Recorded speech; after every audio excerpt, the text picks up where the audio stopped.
Entah sejak kapan kata-kata kelainan iklim global sering muncul di media kita. Misalnya laporan media menyebutkan suhu global kembali mencatat rekor 10 tahun tertinggi. Selain suhu iklim yang terus meningkat, peristiwa hujan salju di musim panas juga sering terdengar dalam beberapa tahun terakhir. Terkadang bahkan terjadi kekeringan atau hujan lebat yang tak bisa dijelaskan. Setelah beberapa tahun menyaksikan serentetan peristiwa dalam abnormal, akhirnya manusia menyadari akan kekuatan alam. Oleh karena itu, masalah perlindungan lingkungan secara bertahap mendapat perhatian dalam beberapa tahun terakhir.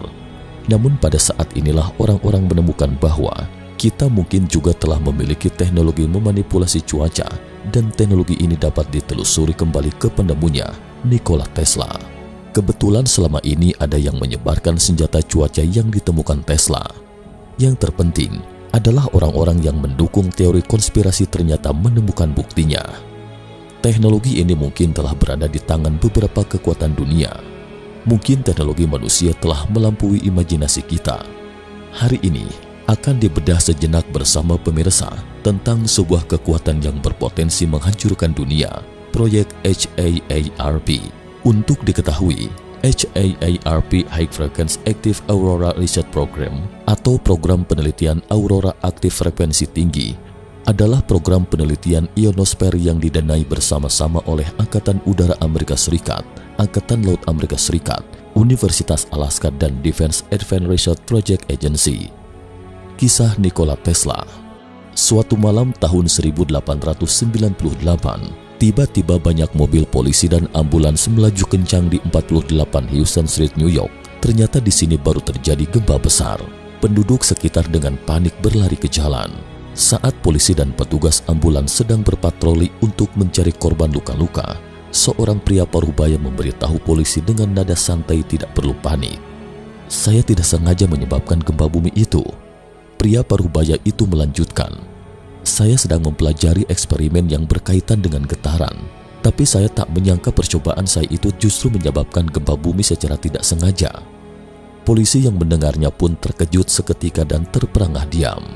Mereka tidak bisa membayangkan gempa besar yang mengguncang New York itu disebabkan oleh pria berpenampilan santun di depan mereka. Dan pria ini adalah ilmuwan terkenal Nikola Tesla. Mesin gempa. Selama ini banyak orang yang menganggap bahwa cerita barusan di atas tak lebih dari sebuah legenda urban. Lagi pula manusia masih belum bisa memprediksi secara akurat kapan gempa akan datang. Lalu bagaimana mungkin menciptakan gempa? Namun dalam wawancara Februari 1912, Tesla langsung mengakui kepada media bahwa gempa bumi di New York pada tahun 1898 itu memang benar-benar disebabkan olehnya. Ia mengatakan bahwa sebenarnya tujuan utamanya bukan untuk menciptakan gempa bumi, tetapi menghasilkan listrik melalui resonansi untuk memberikan lebih banyak energi bagi umat manusia.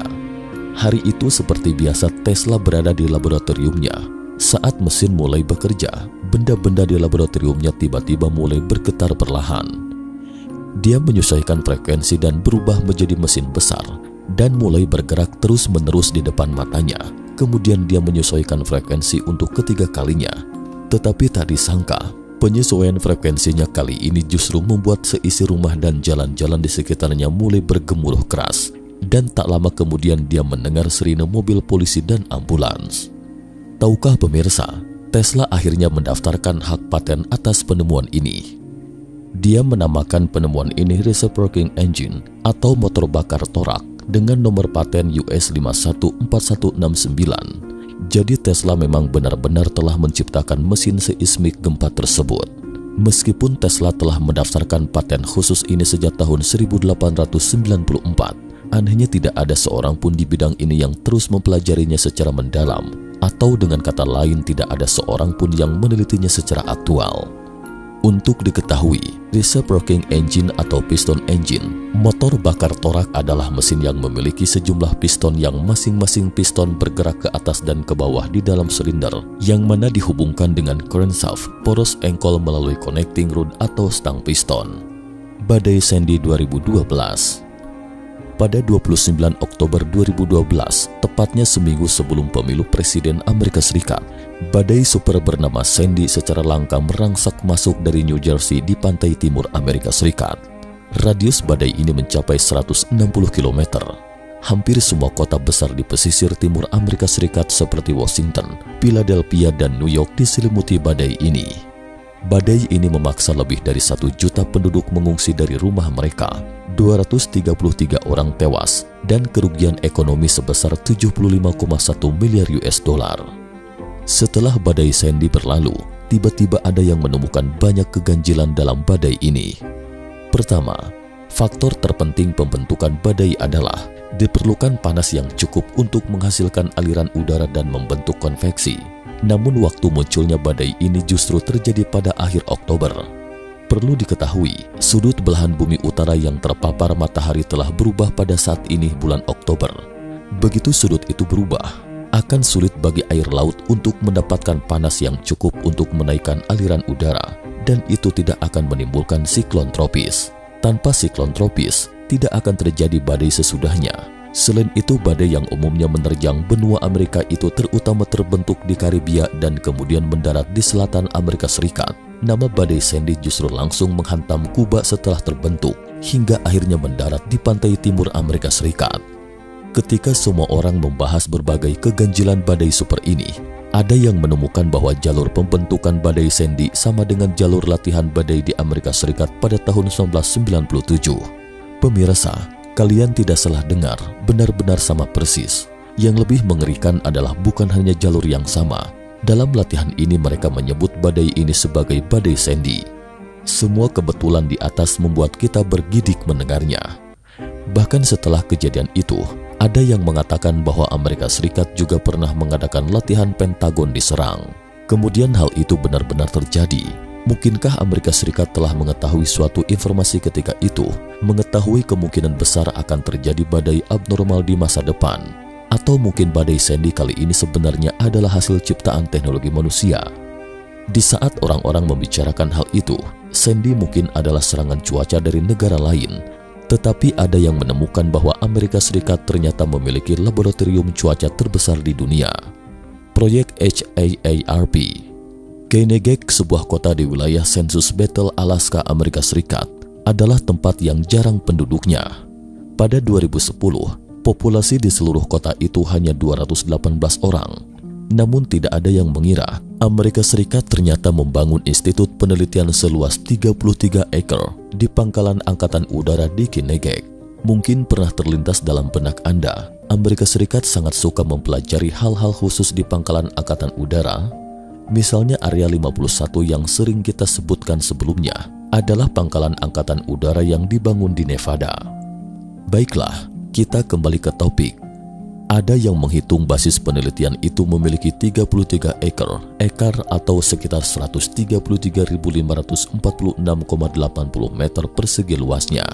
Atau dengan kata lain, lahan seluas 33 ekar itu kira-kira seluas 13 kali lapangan sepak bola dan dipasang 180 antena di atasnya. Masing-masing antena tingginya lebih dari 10 meter. Saat tempat itu diberitakan oleh media, orang-orang pun dengan terkejut merenung konstruksi seperti apa dengan skala besar itu. Mungkin karena mengetahui bahwa di era satelit yang memenuhi segenap angkasa, konstruksi apapun di darat, permukaan bumi tidak dapat lepas dari pandangan satelit. Oleh karena itu, ketika media mengungkapkan proyek HAARP, Angkatan Udara AS segera mengakuinya. Mereka mengatakan bahwa itu hanyalah proyek penelitian tentang aurora aktif frekuensi tinggi yang disingkat sebagai proyek HAARP. Proyek ini didirikan pada tahun 1993. Tujuan dari program ini adalah untuk lebih maju dalam mempelajari properti fisik dan elektronik bumi.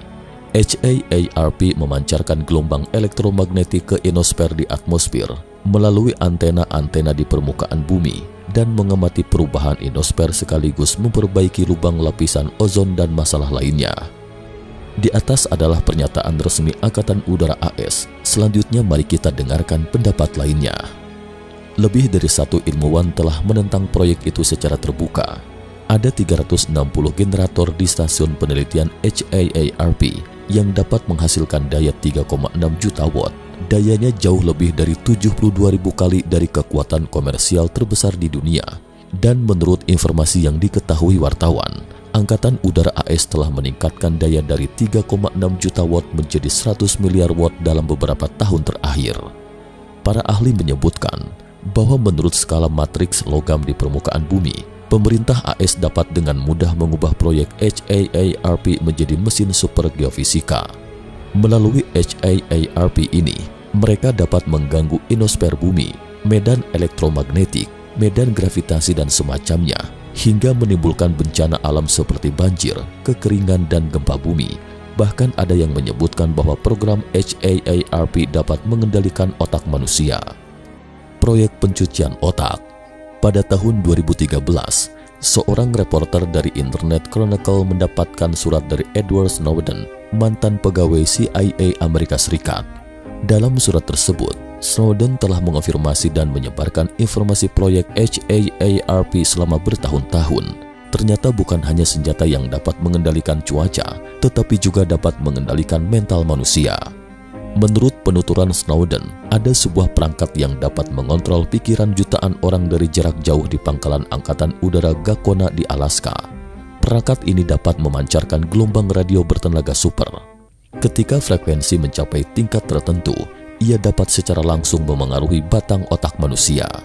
Gelombang listrik dengan tingkat rendah dapat menyebabkan seseorang bertingkah seperti orang gila, dan jika frekuensi gelombang ini diatur hingga ke tingkat lain, maka tidak hanya akan kehilangan kemampuan untuk bertindak, tetapi juga akan menyebabkan seseorang kehilangan nyawanya, dan mereka yang tewas ini secara permukaan hanya akan terlihat seperti meninggal karena serangan penyakit mendadak seperti jantung, stroke, dan semacamnya.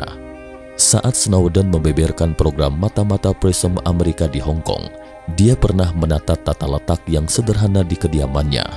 Untuk diketahui, Prism adalah nama kode untuk program di mana Badan Keamanan Nasional Amerika Serikat yang mana mengumpulkan komunikasi internet dari berbagai perusahaan internet AS.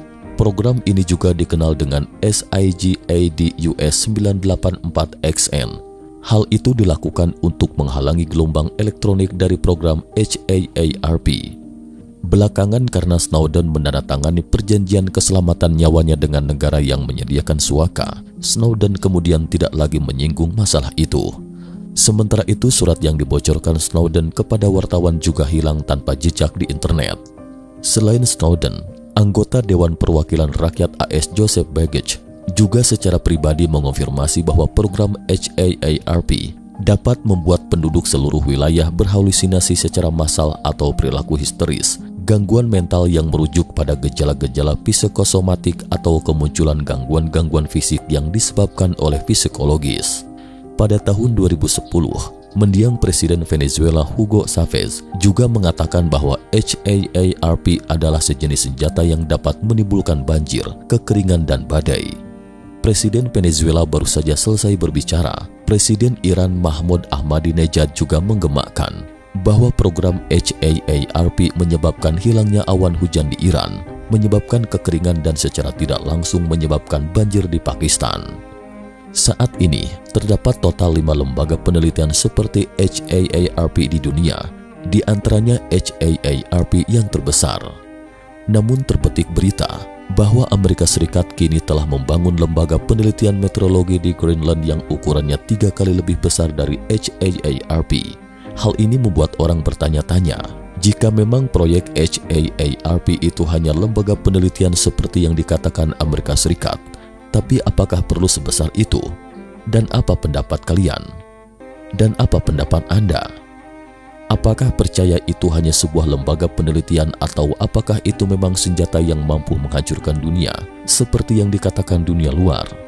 Seorang netizen di internet mengatakan bahwa meskipun dia tidak mengetahui program HAARP yang sebenarnya, tapi dia tahu bahwa perlindungan lingkungan ada di tangan segenap manusia di planet ini. Jika semua orang bisa melakukannya, maka dunia kita mungkin akan lebih aman.